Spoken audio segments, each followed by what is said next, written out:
وأصحابه وأزواجه وذريته والتابعين له بإحسان إلى يوم الدين ثم إلى أرواح أولياء وشهداء وصالحين والأئمة الراشدين والعلماء العاملين ومشايخنا في الدين خصوصا حضرات مؤلف هذا الكتاب شيخ الإسلام محمد بن أبي زكريا باختصار في النووي ثم إلى أرواح آبائنا وأمهاتنا وأجدادنا وجداتنا وقراباتنا وذوي الحقوق علينا أجمعين أن الله يغفر لهم ويرحمهم ويغفر درجاتهم في الجنة ويزيد علينا من بركاتهم وأضرارهم وأحوالهم وعلومهم ونفحاتهم في الدين والدنيا والآخرة جلب لكل الخير دافعا لكل ساعة حاصلا لكل مقصود مانعا لكل البلاء وإلى حضرات النبي المصطفى محمد صلى الله عليه وسلم بسر الفاتحة.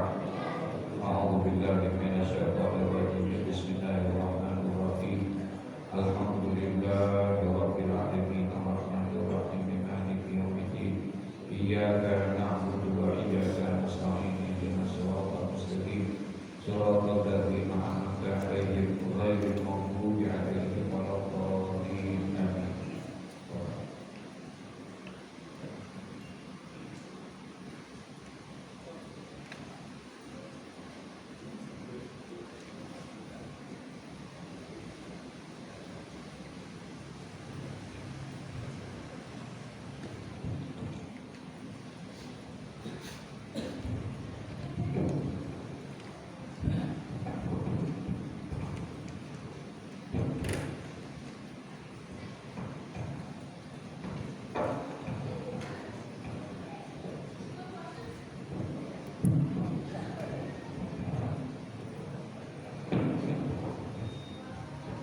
Bismillahirrahmanirrahim.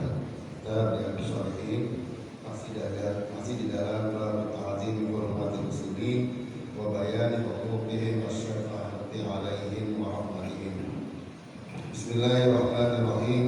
Al-hadits sadis wa an Abi Hurairah radhiyallahu anhu anna Rasulullah sallallahu alaihi wasallam qala idza shalla ahadukum lin-nasi falyukhaffif fa inna bihim ad-dha'ifa was-sakima wal-kabira wa idza shalla ahadukum li nafsihi falyutawwir ma syaa muttafaqun alaih. Allahu a'lam.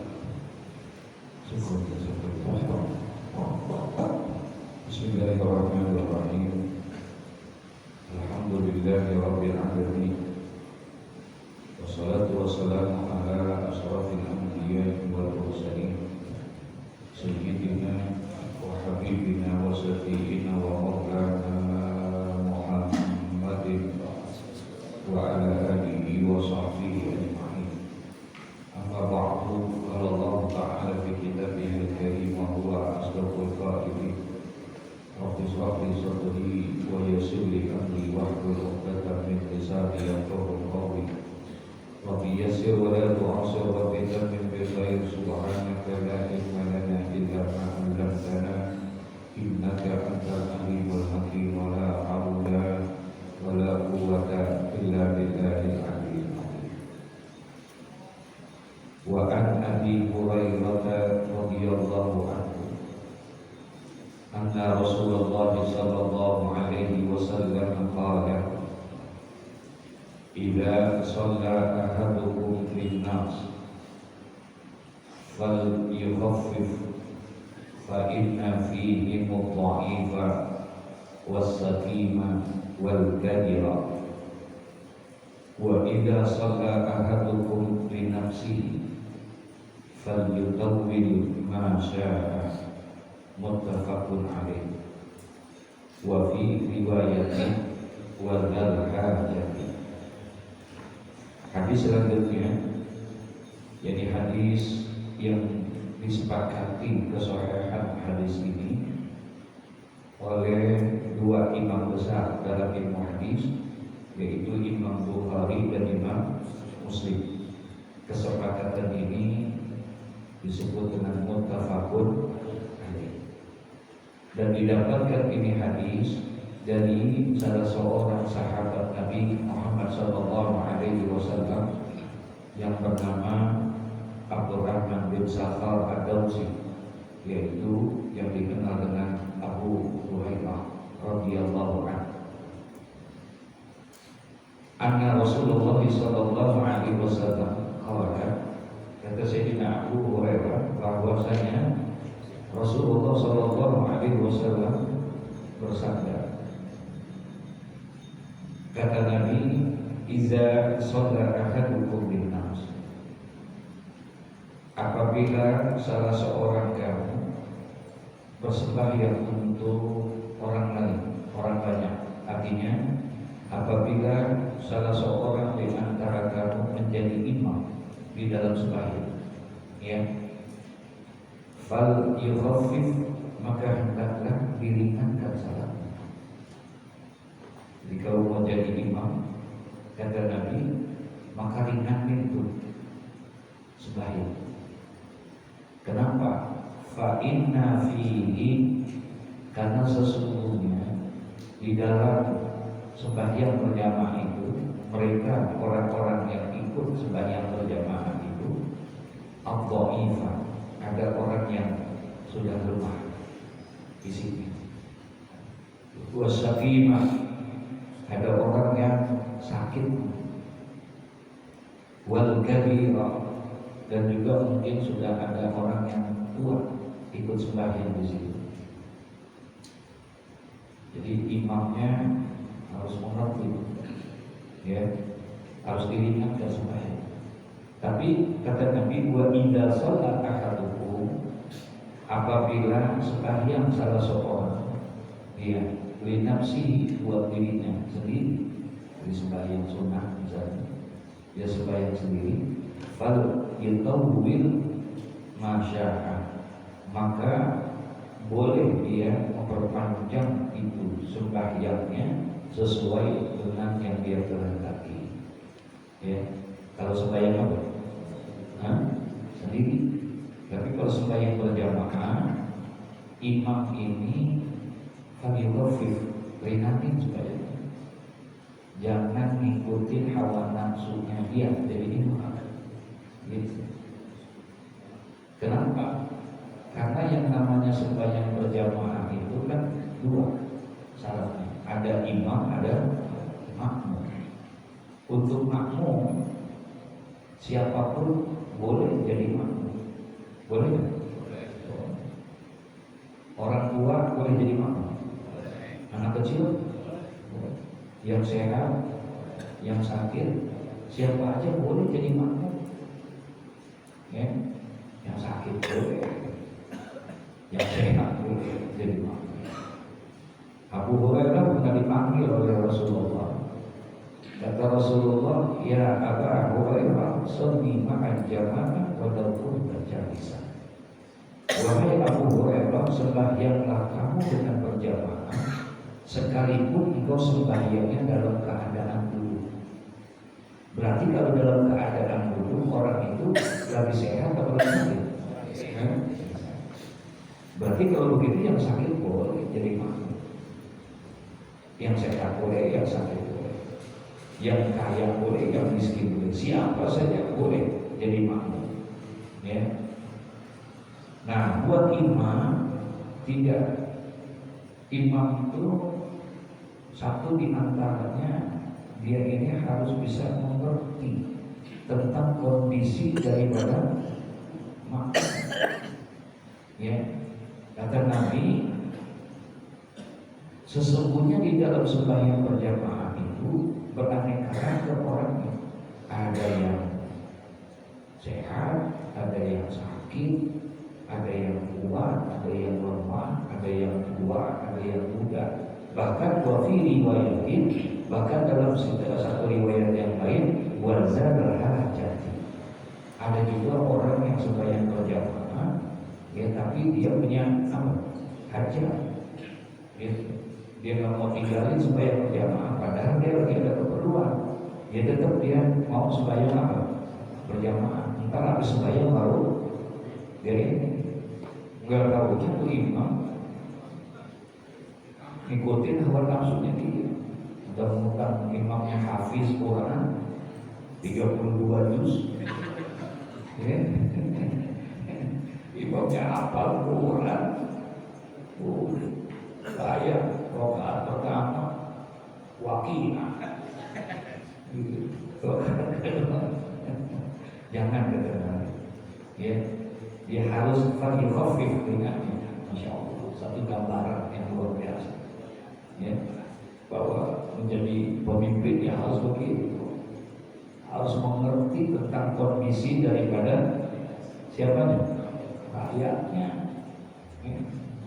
mau belajar tentang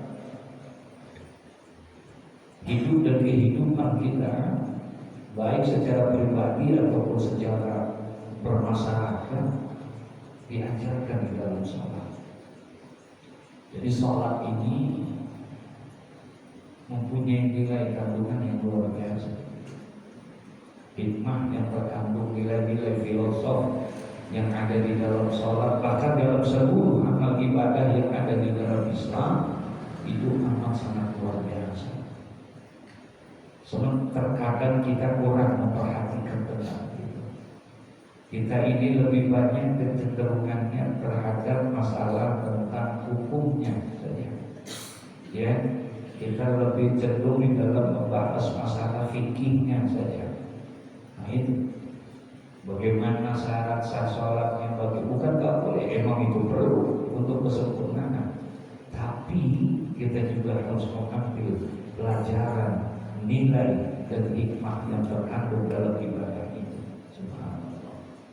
Semuanya, apakah sholat, apakah puasa, apakah haji, semua ajaran itu mempunyai nilai-nilai yang terkandung di dalamnya. Makanya kata Allah dalam satu ayat, udkhulu fi silmi kafah, masuklah kamu di dalam Islam itu secara sempurna, jangan setengah-setengah. Kalau kamu masuk ke dalam Islam secara sempurna, luar dalamnya kamu pelajari itu dan kamu amalkan itu, maka insya Allah kamu akan menjadi orang yang bukan sempurna tapi paripurna. Itu yang haji, apalagi haji. Makanya Nabi ketika ditanya oleh seorang sahabat, ya Rasulullah, apakah haji saya mabrur atau tidak? Ya, ketika suatu hari Rasulullah ditanya, ya Rasulullah, apakah haji saya mabrur atau tidak? Masa kata Nabi diam, ditanya, nggak jawab. Kemudian dia tanya lagi, ya Rasulullah, apakah haji saya mabrur atau tidak? Lagi-lagi Nabi diam. 3 kali Nabi ditanya, Nabi diam. Kenapa? Kemudian Nabi bilang, kalau untuk mabrur atau tidak mabrurnya, aku tidak tahu. Itu hak Allah. Paham tak? Ya? Diterima atau tidak diterimanya amal ibadah kita, gak ada yang tahu. Itu haknya Allah. Kita gak bisa menunjukkan orang itu, oh bayar lu diterima, puasa lu diterima, haji lu mabrur. Gak bisa. Kita gak punya hak untuk memberikan itu. Karena yang bisa memberikan hak itu siapa? Hanya Allah Subhanahu wa ta'ala.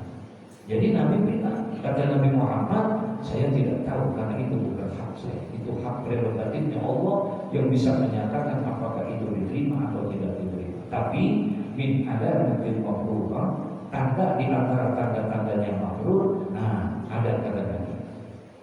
Mabrur atau tidak mabrurnya Nabi tidak tahu. Itu yang bisa menentukan siapa? Allah. Tapi tanda-tanda mabrur ada.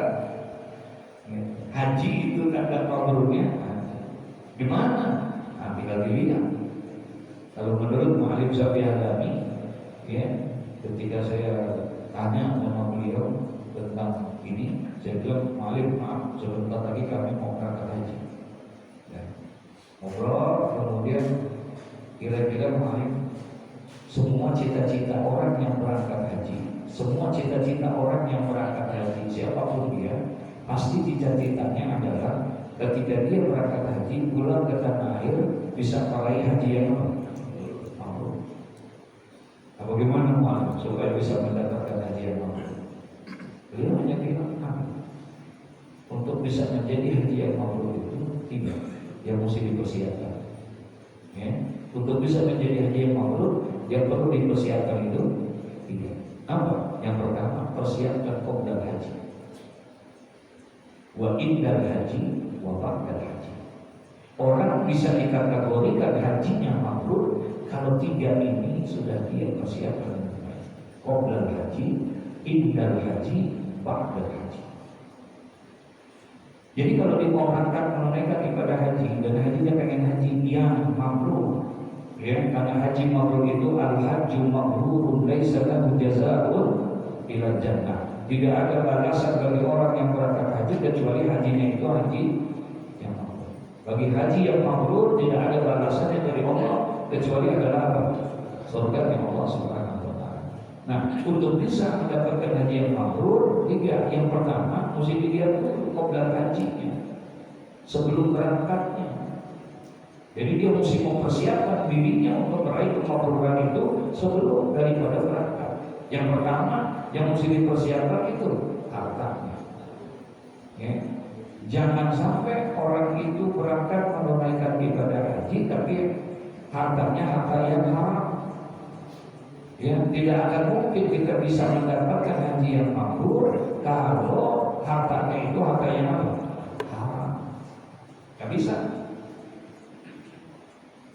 Kata Nabi, apabila ada orang yang keluar dari rumahnya berangkat menunaikan ibadah haji tapi bimalin haramin, tapi dengan gunakan harta yang haram, dia pergi menunaikan ibadah haji, dia pergi menunaikan ibadah umrah, kemudian sampai di sana, kemudian dia melaksanakan ibadah daripada ibadah hajinya dengan baik, dengan benar, rukun hajinya benar, wajib hajinya benar, sunnah hajinya semua dipakai sama dia, semua diramalkan dengan baik, dengan benar, insya Allah hajinya sah. Insya Allah hajinya sah. Dan gugur kewajiban hajinya dia, gugur tuh kewajiban dia haji. Ya, dan hajinya sah. Tapi diterima atau tidak? Nah, ini jadi masalah. Kata Nabi, kalau ada orang yang berangkat haji dengan harta yang haram, kemudian ketika dia mengucapkan labbaik Allahumma labbaik la syarika laka labbaik, maka Allah langsung menjawab apa kata Allah? La labbaik wa la sa'daik. Ditolak sama Allah. Ya, ditolak sama Allah ketika berangkat. Artinya tidak diterima oleh Allah dengan harta yang haram. Nah, pengen haji yang mabrur, yang pertama mesti disiapkan itu persiapan sebelum berangkat, hartanya, niatnya. Sebab Nabi pesan innamal a'malu binniyat. Niatnya harus diurusin. Jangan niat yang macam-macam. Semata-mata kecuali adalah untuk beribadah kepada Allah. Ya, itu yang perlu ditanamkan buat orang. Itu udah berangkat belum? Belum kan? Yang kedua, orang mau berangkat haji, kalau sebelumnya sudah dipersiapkan dengan baik, lalu apa? Yang kedua yaitu wajib dan haji. Ketika dia melaksanakan ibadah haji, dia harus jaga ihramnya, kondisinya di dalam melaksanakan ibadah haji. Hukum-hukum yang berkaitan tentang ibadah haji benar-benar harus diamalkan oleh dia. Sebab Nabi pesan khuzu anni manasikakum. Ambil oleh kamu tentang tata cara pelaksanaan ibadah haji dari aku. Bagaimana kaifiyatul haji wal umrah dari Nabi Sallallahu Alaihi Wasallam, kita harus jalani sesuai dengan apa yang didapatkan oleh para ulama. Makanya wajib belajar menuntut ilmu buat orang yang mau berangkat haji. Kalau kita, mohon maaf, dan saya tahu benar-benar biasa berangkat haji semuanya. Nah, buat orang yang belum berangkat haji, nggak diwajibkan belajar ilmu haji, manasik hajinya. Belum wajib buat orang yang belum berangkat. Tapi orang yang sudah kemungkinan berangkat, sudah terdaftar, besok berangkat ini, wajib untuk dia untuk belajar tentang masalah ibadah haji. Bagaimana cara ibadah haji? Bagaimana cara tawaf? Bagaimana syarat sah-sya'i dan lain sebagainya? Dia harus pelajari buat orang yang mau berangkat besok wajib itu. Sebab Allah berpesan dalam Al-Quran, wa atimul hajja wal umrata lillah, dan sempurnakan ibadah hajimu dan sempurnakan ibadah umrahmu karena Allah. bisa sempurna ibadah haji dan umrahnya kalau dia tidak belajar tentang manasik haji. Ya, dia nggak tahu tentang tata cara bagaimana tawaf. Karena tawaf itu bukan hanya sekedar muter-muter melingin Ka'bah, tapi ada syarat sah tawaf. Ada syarat sah tawafnya. Tawaf, kata Nabi, at-tawaf kas-shalah. Tawaf itu seperti apa?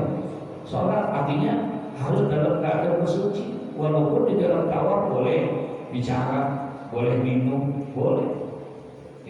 Tapi dalam bersucinya sama. Dari 5 rukun haji, ihram, wukuf, tawaf ifadah, sa'i, tahallul, kemudian tertib. 6 rukun ini yang wajib dalam keadaan bersuci hanya 1, tawaf. Sah haji kita kalau seandainya kita sa'i tidak dalam keadaan berwudu.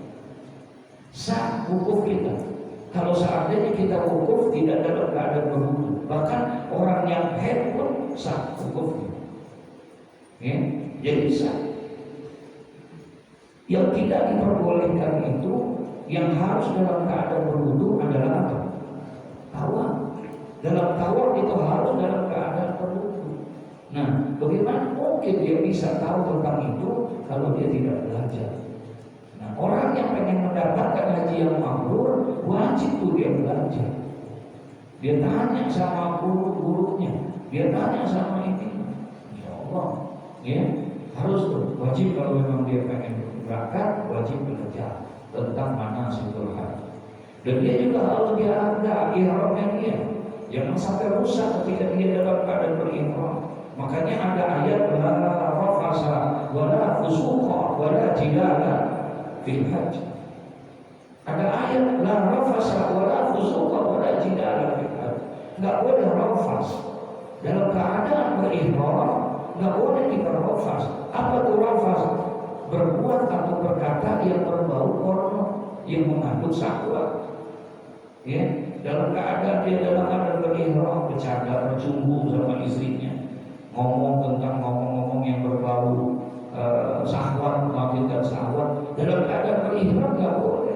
Rafas, nggak boleh rafas. Rafas itu yang ngomong dan melakukan perbuatan yang berbau syahwat, mengandung porno dan rafas. Wala fusuqa, dan juga nggak boleh fusuk.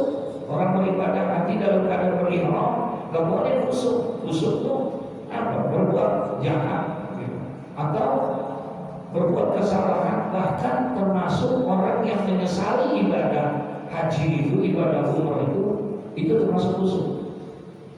Atau orang nyesal pergi haji, nyesal dia pergi haji. Nyesalnya gimana? Udah sampai ya, gue pikir enak pergi haji, begini banget, gue mandi ngantri, mau tidur juga berebutan gini, mana kita tidur di padang pasir kayak begini, gue nyesel banget, gue tobatin, begitu ya. Kalau begini, gue berangkat minum duit, gue di kota, nyesel banget gue lihat. Itu fusuk tuh. Itu termasuk merusak. Wala jidal, dan juga nggak boleh apa? Jidal. Jidal itu apa? Bertengkar, berdebat yang nggak ada maknanya, nggak ada artinya. Bertengkar ini itu dan lain sebagainya. Masya Allah.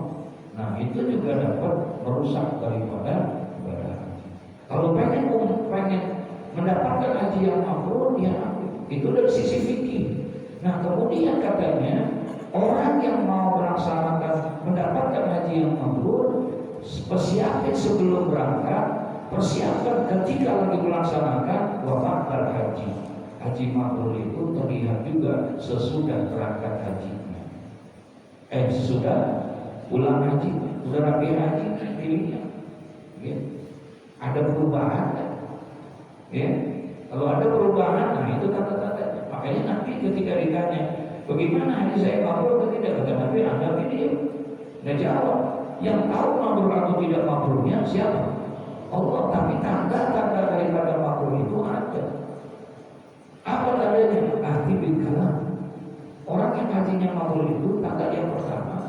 ngomongnya baik, ya, ngomongnya selalu keluar dari mulutnya itu kalimat thayyibah, kalimat-kalimat yang baik. Ya. Jadi dia bisa merubah dirinya dari omongannya, dia kelihatan. Yang tadinya sebelum berangkat ngomongin,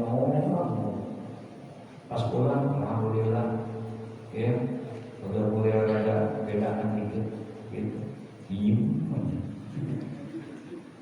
ya, nggak mau ngomong lagi, bicaranya selalu tutup matanya, nggak kasar dan lain sebagainya. Itu tandanya kata-kata.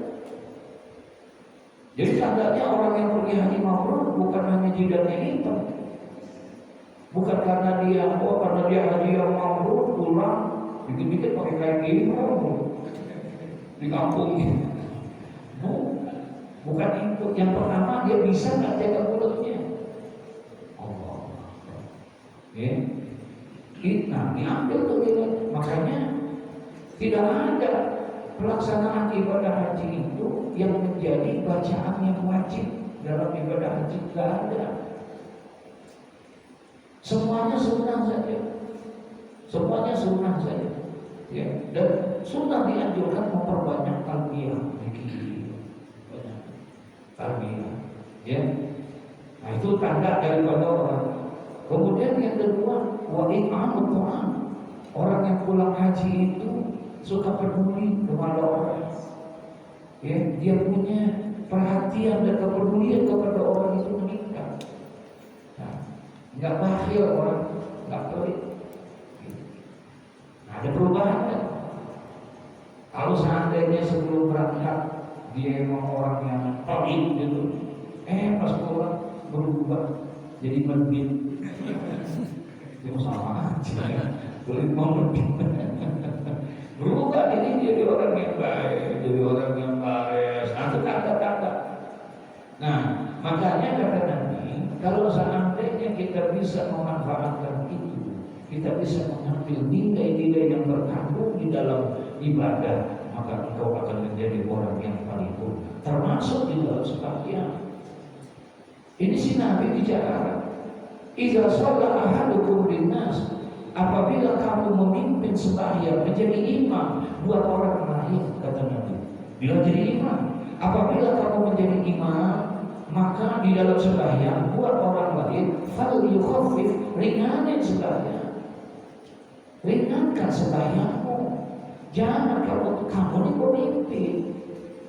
Jangan turutin hawa nafsu kamu. Jangan mengutamakan kepentingan dirimu. Jangan mengutamakan kepentingan keluargamu. Gitu.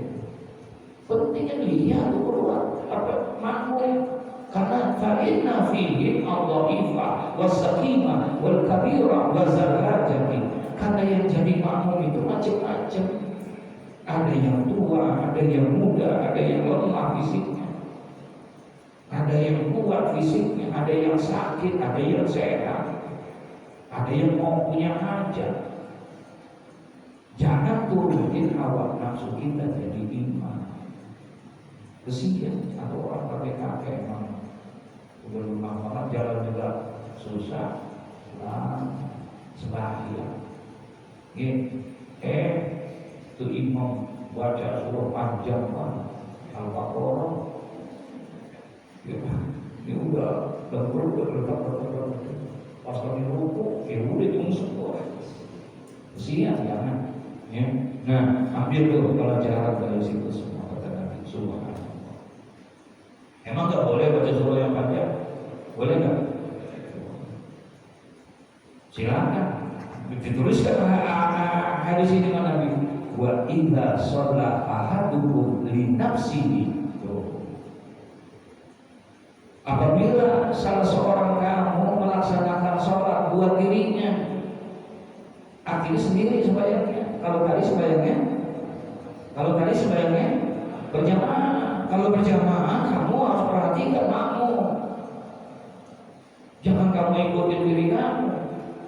Tapi kalau buat dirimu, bukan tak boleh, silakan.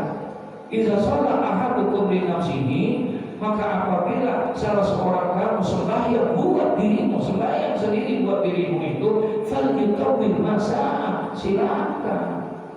Kamu mau panjang sekehendak apapun, boleh nggak? boleh, silakan, kata Nabi Muhammad. Masya Allah, diajarkan kita untuk bisa menempatkan diri kita pada tempatnya.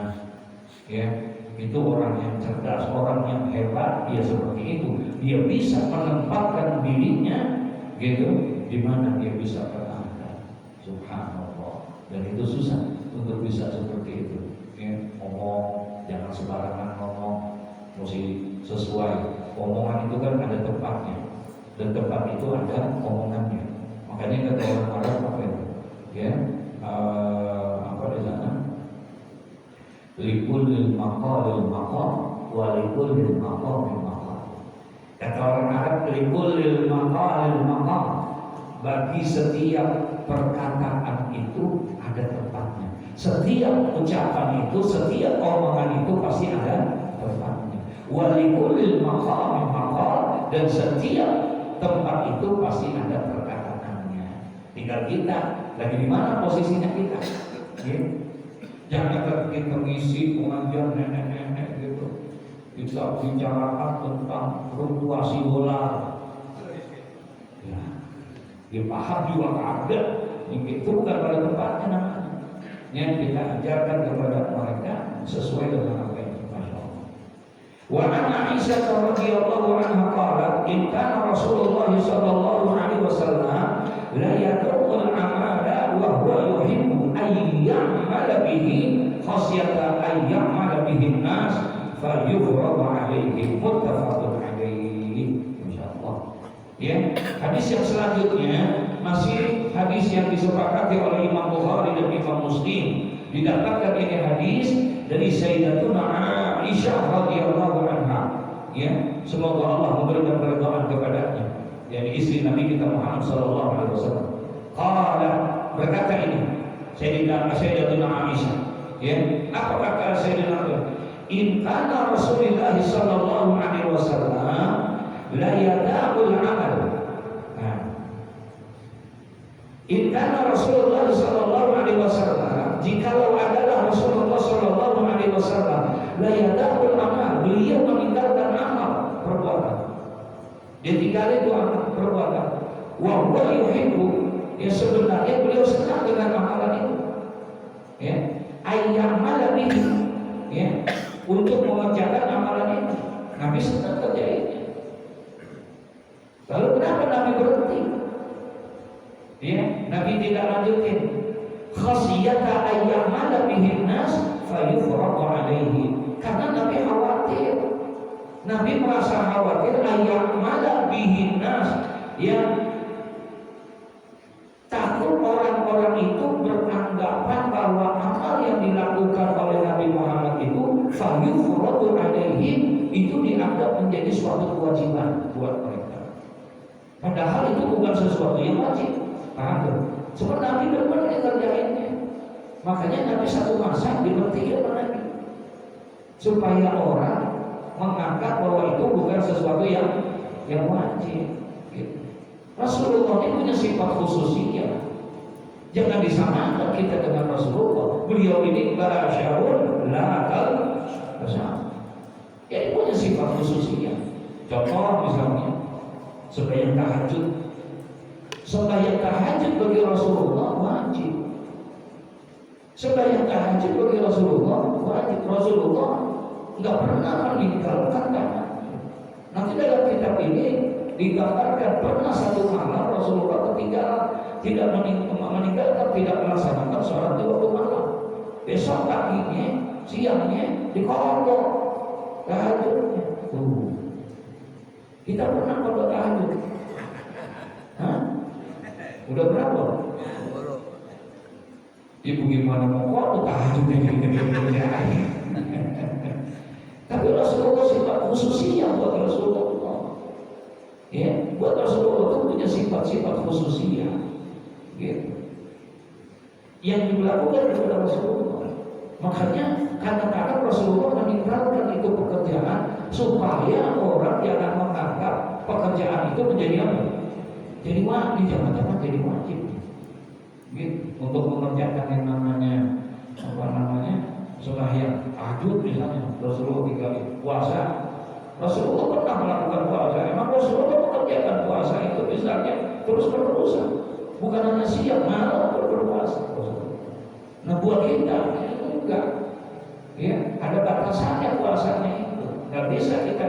Makanya dalam ulama mengatakan ada puasa wisol atau wisol, puasa nyambung. Ya, dia terus tuh los maghrib terus nggak puasa terus. Ya. Itu puasa wisol, nggak boleh puasa wisol buat kita. Tapi buat Rasulullah boleh, buat Rasulullah seperti itu. Karena para nabi terdahulu puasanya juga ada yang buat wisol, ada yang nyambung. Ya, melaksanakan. Bukannya waktu sahur jadi sahur buka, sahur ya sahur, kemudian bukanya juga di waktu sahur seharian dia berpuasa. Ada yang mengamalkan begitu, para nabi-nabi terdahulu, umat-umat terdahulu seperti itu. Nah, Nabi kata Sayyidina Aisyah, "Inna Rasulullah Sallallahu Alaihi Wasallam la yada'ul amal."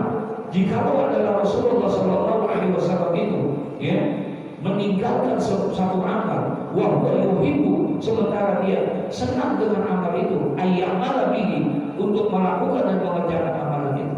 Kenapa Nabi meninggalkan itu? Ayyamala khasyatan, karena Nabi khawatir, ya, ayyamala bihi nas fa yufradu alaihim, takut orang-orang menganggap pekerjaan itu menjadi pekerjaan yang apa?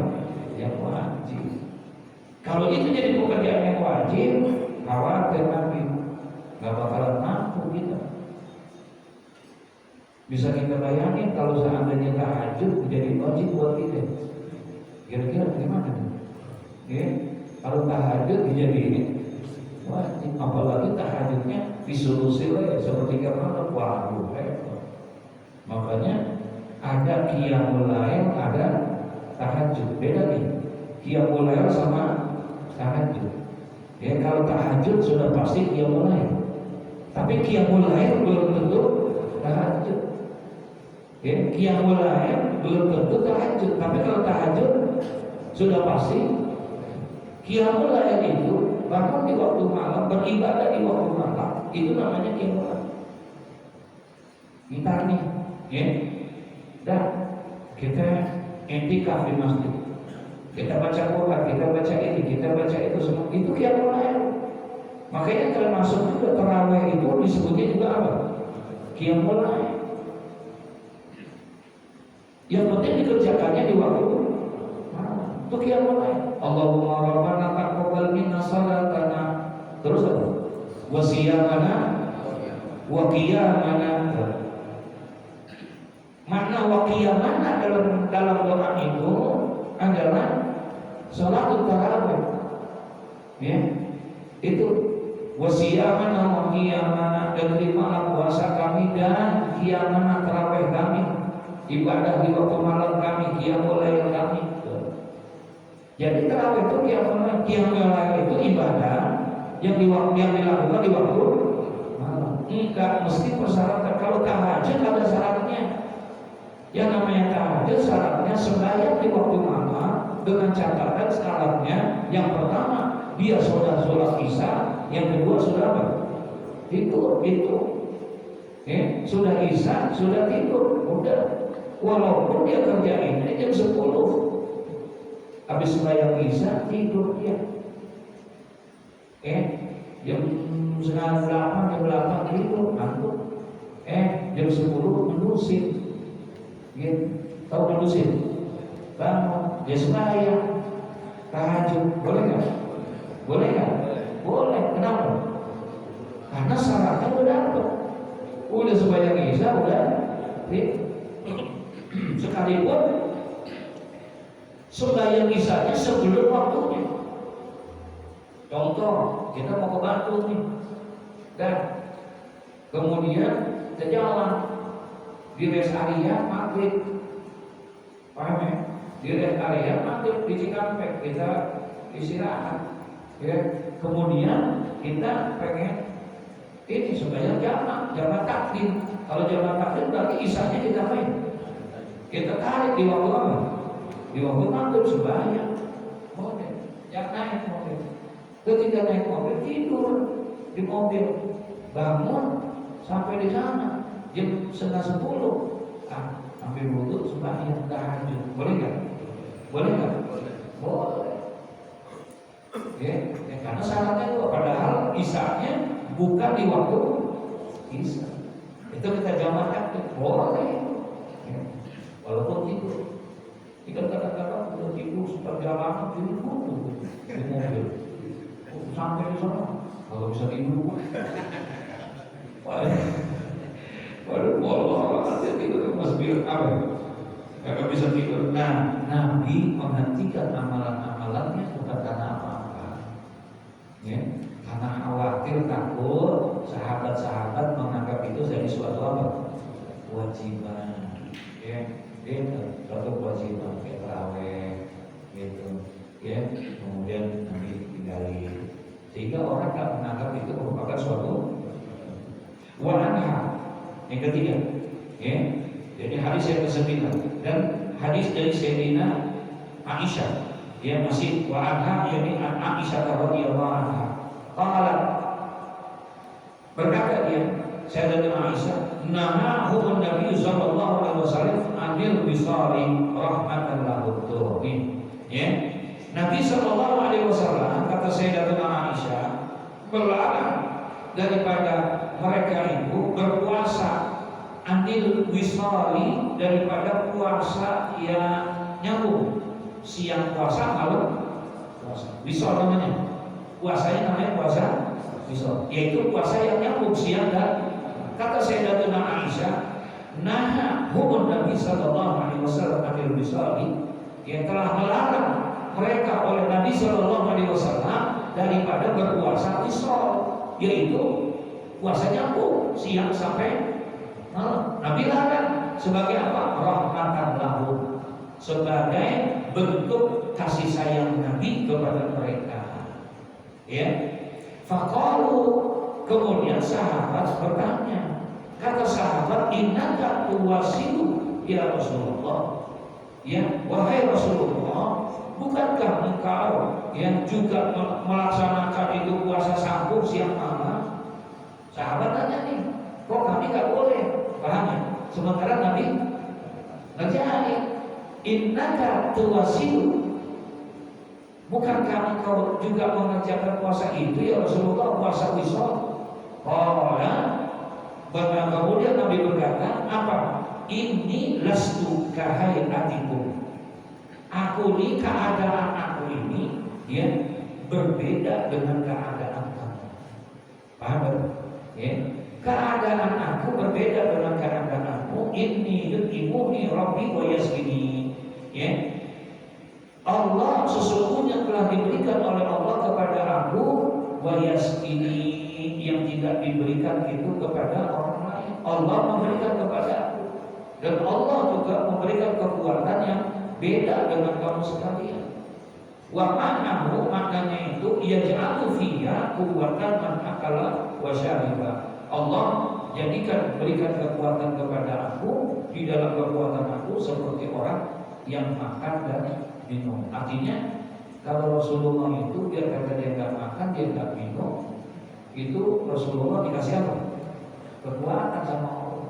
Kalau kalian, ya, kalian 2 jam baru makan, udah makan udah punya, ya, gitu. Jadi Rasulullah bukan batasan orang puasa, ya, dari subuh sampai maghrib itu sudah diteliti oleh para ahli-ahli dunia ilmu pengetahuan baik sains, itu udah diteliti. Emang batasan kekuatan manusia itu dari situ, dari subuh sampai ini. Kalau sono udah nggak kuat lagi, akan gampang lemah badannya. Gitu. Kalau dia puasanya sampai dikuasai sampai malamnya juga disuruh apa? Puasa juga nggak kuat manusia. Ada kemampuannya itu seperti itu. Ya, loh, ada di subuh sampai maghrib. Itu aja pas maghrib bukanya ngancem banget. Gitu, masya Allah. Jam 5 sudah di depan meja makan. Jam 5 tuh. Ya, padahal maghrib jam 6. Udah bukan main kan, udah apaan aja ketika Rasulullah seperti itu, sesuatu yang tidak dilakukan, yang Rasulullah menghentikan, sesuatu yang tidak ada, yang ada pada Rasulullah, tidak semuanya bisa kita ikuti karena ada yang Rasulullah, ada sifat-sifat khususiyah bagi Rasulullah. Bahkan menurut ulama, mohon maaf, andai kata Rasulullah dalam keadaan junub, kemudian duduk di dalam masjid, itu nggak apa-apa Rasulullah. Kalau kita nggak boleh, haram, kita dilarang orang junub ada di dalam apa? Masjid. Tapi Rasulullah boleh. Kenapa? Lebih mulia Rasulullah dibanding masjid. Paham maksudnya? Karena lebih mulia Rasulullah dibandingkan masjid. Kalau kita, kalau kita kotor, orang kita nggak boleh, orang yang nggak boleh. Sebenarnya itu sifat khususnya, namanya sifat khusus buat Rasulullah. Tidak semuanya bisa seperti itu buat kita. Wa maknahu, dan maknanya itu dia ja'alu fiyya quwwatan man akala wa sariba. Ya. Jadi Allah selalu memberi kekuatan kepada aku, kata Nabi, ya seperti kuatnya orang yang memang makan dan minum. Makanya Nabi kuat, beberapa hari nggak makan, kuat.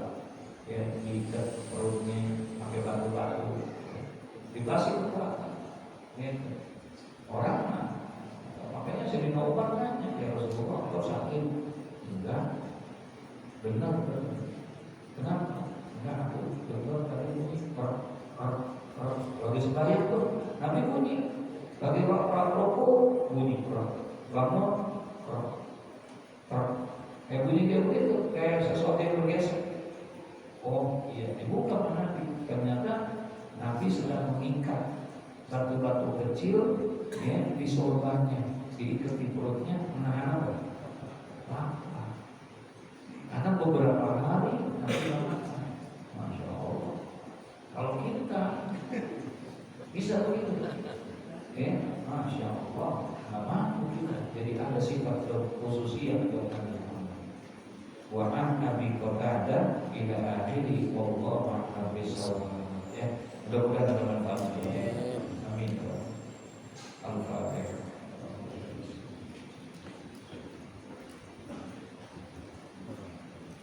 Iya.